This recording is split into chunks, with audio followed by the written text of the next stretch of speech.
Hello student, मैं doctor Anju Mittal BSc part third में आज हम एम्ब्रोलॉजी के अंदर एंडोस्पर्म भ्रूणपोष एम्ब्रो को नरिश करने के लिए एक टिश्यू का निर्माण होता है और इसका जो निर्माण है वो दो गैमेट मेल गैमेट के एक गैमेट के पोलर न्यूक्लियाई से फ्यूज़न के बाद में होगा। जनरली पोलर न्यूक्लियाई की संख्या वहाँ पर 2 न्यूक्लियाई होते हैं और इनमें फ्यूज़न हो जाता है फर्टिलाइजेशन के समय, तो ये डिप्लॉइड बन जाते हैं और एक मेल गैमेट उनसे फ्यूज़ होने के बाद में ट्रिप्लॉइड बनते हैं। यानी कि एम्ब्रो को पोषित करने के लिए यहाँ पे ट्रिप्लॉइड न्यूट्रिटिव ऑर्गन का निर्माण होता है जिसे हम एंडोस्पर्म कहते हैं। इससे ट्रिपल फ्यूज़न भी कहा जाता है क्योंकि यहाँ पे 3 न्यूक्लियाई जनरल यहाँ पर होते हैं। और ऑर्किडेसी, ट्रेपेसी, पोडोस्टीमेसी, इनके अंदर यहाँ पर एंडोस्पर्म नहीं पाया जाता। और मटर और पाइसम, स्टाइवम, साइसर, एराइटिनम, ये सारे जो पल्सेस हैं इनमें जनरली इनके भ्रूणपोष को अवशोषित कर लिया जाता है कॉटिलीडन से, तो ये नॉन एंडोस्पर्मिक सीड कहलाते हैं। लेकिन मोनोकॉटिलीडन्स व्हीट है, राइस, मेज और नारियल, कोकोनट एंड कैस्टर, इनमें सब में एंडोस्पर्मिक सीड पाया जाता है। और ऑयनीथेरा जनरली यहाँ पर 3N होता है भ्रूणपोष में क्रोमोसोम का, लेकिन कुछ स्पीशीज जैसे ऑयनीथेरा वहाँ पे एक ही पोलर न्यूक्लियाई से एक मेल गैमेट का फ्यूज़न होता है, तो वहाँ पर एक डिप्लॉइड न्यूक्लियाई का निर्माण होता है और उससे बनने वाला भ्रूणपोष एंडोस्पर्म भी 2N ही होगा। और पेप्रोमिया में 8 पोलर न्यूक्लियाई होते हैं, तो वहाँ पर 9N एक मेल न्यूक्लियाई के जुड़ने के बाद में 9N एंडोस्पर्म का निर्माण होता है। जनरली भ्रूणपोष की कोशिकाएं, इसमें क्लोरोफिल एब्सेंट होता है और कुछ में प्रेजेंट होता है। उनके एग्जाम्पल हैं क्राइनियम एंड रैफिनस, जिसके अंदर क्लोरोफिल पाया जाता है।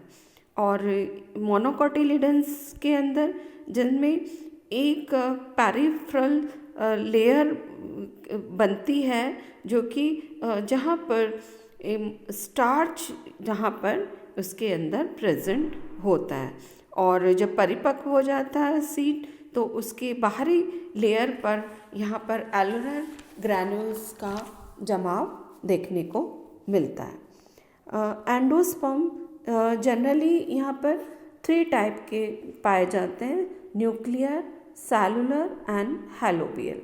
और इसको डेविस ने करीब 288 एंजियोस्पर्म की स्पीशीज़ में रिपोर्ट किया था, सर्च किया था, और उसके हिसाब से उसने 3 डिवीज़न दिए थे।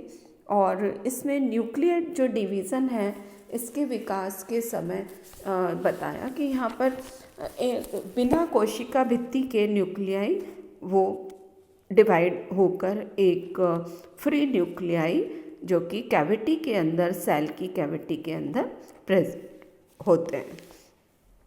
और ये पाया जाता है लिमनैंथस एंड ऑक्सीफोरा में, जहाँ पर फ्री न्यूक्लियाई उनके अंदर प्रेजेंट होते हैं।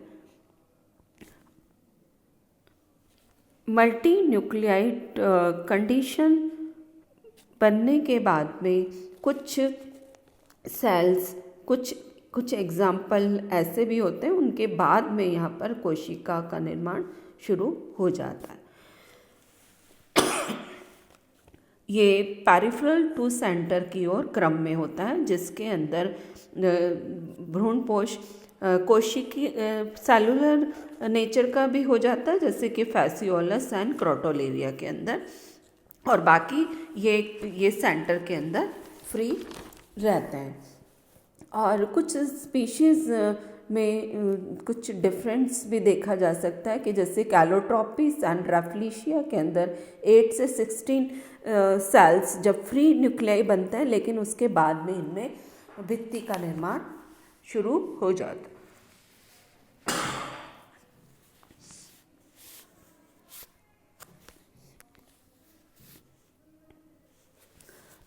नारियल कॉकस न्यूसीफेरा में यहाँ पर न्यूक्लियर टाइप का एंडोस्पर्म पाया जाता है। ये एक इम्पॉर्टेंट है जो जिसमें कि भ्रूणपोष में के द्रव्य में बहुत सारे न्यूक्लियाई हैं उसके अंदर रहते हैं और एक इसको लिक्विड को सिंचेशियम कहते हैं और इनके अंदर बहुकोशिकीय और बहुकेंद्रकीय फ्री न्यूक्लियाई और फ्री सेल्स लिक्विड के अंदर रहते हैं और इनके बाद में इनमें परतों का निर्माण पेरिफेरल पर शुरू हो जाता है। और देन इसमें जैसे हम सेंटर में कुछ लिक्विड भी रहता है और इसे हम कोकोनट मीट कहते हैं और इनमें भ्रूणपोष की मात्रा में वृद्धि होती है और कोशिकाओं का निर्माण होता रहता है और करीब जब फल 100 मिमी का लंबा हो जाता है तो इनके अंदर सेल वॉल का बनना प्रारंभ होता है।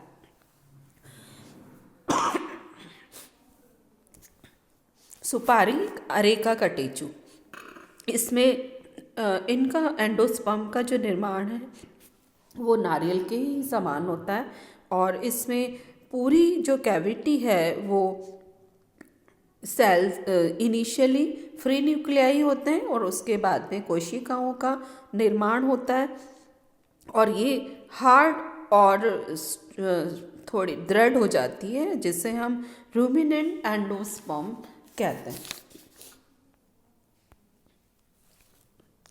ये न्यूक्लिया जिसमें केशिया आर्टिकुलेटा इसमें नज़र आ रहे हैं। इसमें यहाँ पर जो माइक्रोपाइल साइड में सेलुलर का फॉर्मेशन है और लोअर पोर्शन पर यहाँ पर फ्री न्यूक्लियर डिवीज़न है और तो यहाँ एम्ब्रियो के पास में सेलुलर एंडोस्पर्म का निर्माण देखा जा सकता है और जहाँ पे एम्ब्रियो उसके पास में और बाकी रिमेनिंग पार्ट है वहाँ पे फ्री न्यूक्लियाई रहते हैं।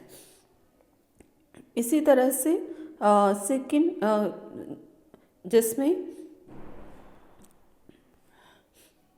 सेलुलर एंडोस्पर्म का निर्माण होता है यानी कि जब केंद्रकीय विभाजन होता है न्यूक्लियाई विभाजित होते हैं तो उसके साथ साथ में भी सेल वॉल का बनना प्रारंभ हो जाता है और इनमें जो भित्ति बनती है वो भित्ति के लिए शनार्फ ने इसमें कुछ स्पीशीज़ में इसमें ऑब्जर्व किया कि इनिशियली इसके अंदर सभी विभाजन फॉर एग्जांपल एडोक्सा टाइप जिसके अंदर सारे वर्टिकल डिवीज़न होते हैं जिससे कि 4 लंबवत यहाँ पर सेल बनती है और बर्बी से कम के अंदर जहाँ पर ये इनिशियली ट्रांसवर्स और सेकंड जो है वो वर्टिकल डिवीज़न होता है और एनोना टाइप जहाँ पे फर्स्ट और सेकंड डिवीज़न ट्रांसवर्स है और उसके बाद में इसमें वर्टिकल होगा। इसी तरह से मायोसॉटिस के अंदर प्रथम जो है वो तिरछा डिवीज़न होता है लेकिन इसमें कईयों में किसी का तरह का विभाजन नहीं पाया जाता। तो जो ये डिवीज़न्स हैं यहाँ पर साथ साथ में न्यूक्लियाई डिवीज़न के साथ ही सेल का निर्माण सेल वॉल का साथ साथ में शुरुआत हो जाती है जिसे हम सेलुलर एंडोस्पर्म कहते हैं यानी कि इनका जो डेवलपमेंट टाइप है वो सेलुलर टाइप है। इनिशियली ही इसमें सेल वॉल का बनना शुरू हो जाता है। और थर्ड जहाँ पर ये हेलोबियल एंडोस्पर्म है ये दोनों के बीच की स्टेज है। प्रथम ट्रांसफर डिवीज़न से अनइक्वल सेल बनती है, स्मॉल सेल कैलाइजर एंड पर और लार्जर माइक्रोपाइल साइड की ओर बनती है और ये यहाँ पर ये भी इनमें जो नीचे का पार्ट है या कैलाइजल वाला पार्ट है, यहाँ पे काफ़ी सारे न्यूक्लियाई बनते हैं जो कि आगे जाके ये विघटित हो जाते हैं, नष्ट हो ब्रेक हो जाते हैं और उनकी जगह वहाँ पे एक रिक्तिका बन जाती है। जो खाली स्थान जो खाली स्थान है वहाँ पर ये कुछ सेल्स जो है माइक्रोपाइल के द्वारा की सेल्स के द्वारा भी इसको भर दिया जाता है।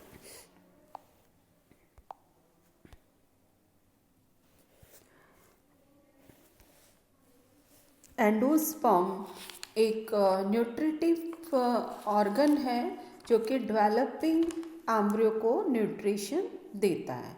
और क्योंकि एंजियोस्पर्म में endosperm as a female gametophyte के अंदर न्यूट्रिटिव टिश्यू है और जो कि डेवलपिंग एम्ब्रियो को न्यूट्रिशन देता है। ये एंजियोस्पर्म में देखने को मिलता है जहाँ पे एम्ब्रियो के डेवलपमेंट के लिए न्यूट्रिटिव टिश्यू का फर्टिलाइजेशन के बाद में निर्माण हो रहा है।